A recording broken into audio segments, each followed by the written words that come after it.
Chers collègues, Tanguy, chers collègues du Rassemblement national, je tiens à vous apporter mes plus sincères condoléances pour la mort ce soir du Rassemblement national comme parti d'opposition.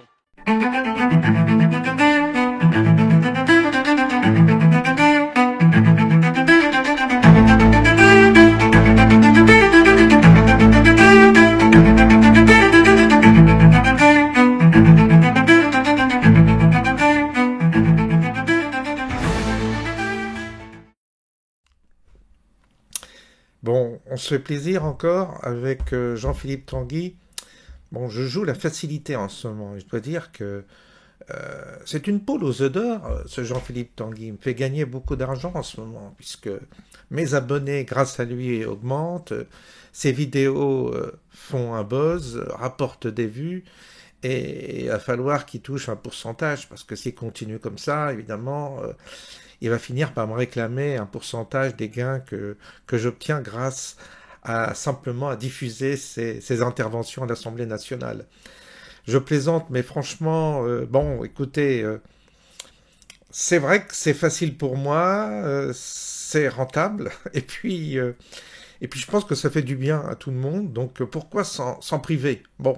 Hein, on va continuer dans notre facilité à vous redonner, à partager, avec vous encore une séquence qui vient d'arriver là à l'Assemblée nationale. Carton plein, qu'est-ce que vous voulez? Il est bon pour faire la scène en même temps parce que il devient même excellent dans son interprétation et même dans l'improvisation. Puisque il sait improviser, il a du répondant, il a la réplique, il a de l'à-propos. Je pense que ça va être un dur à cuire pour ses adversaires. Donc, on l'écoute. Merci, Madame la Présidente. Mais écoutez, collègue Guiraud, c'est vous qui faites revivre les morts.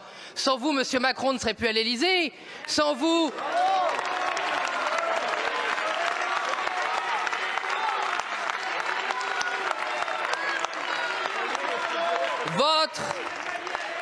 Votre propension systématique à trahir le peuple a fait revivre 60 députés de M. Attal.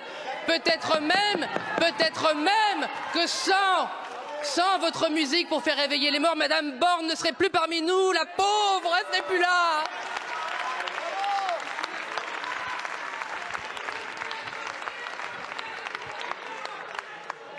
Alors, aux insoumis, la Macronie reconnaissante.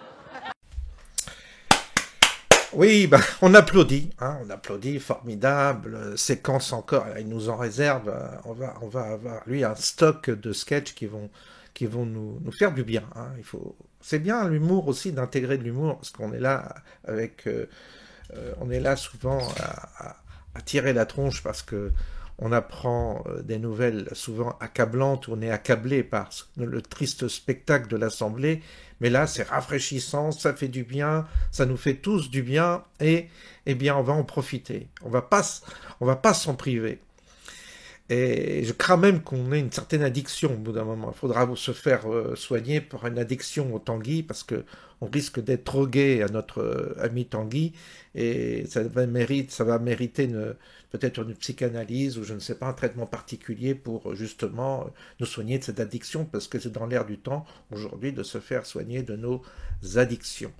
Et là, dans le même genre, enfin pas dans le même genre, mais pour vous faire voir un peu le contraste, on a un député exotique, hein, du nouveau Front Populaire.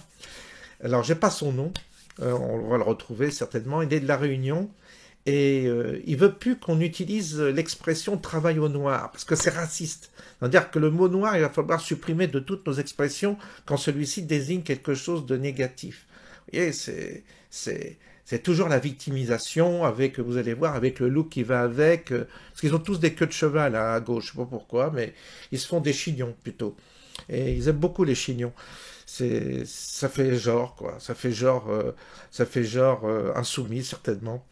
Je vous propose de l'écouter, et je vous dis à partager avec vous un ressenti sur la sémantique employée dans notre bel hémicycle, sans tomber dans un jugement de valeur, mais pourquoi parler de travail au noir? On pourrait pas utiliser plutôt travail dissimulé? Pourquoi à chaque fois que ça serait négatif, ça serait le mot noir qui serait employé?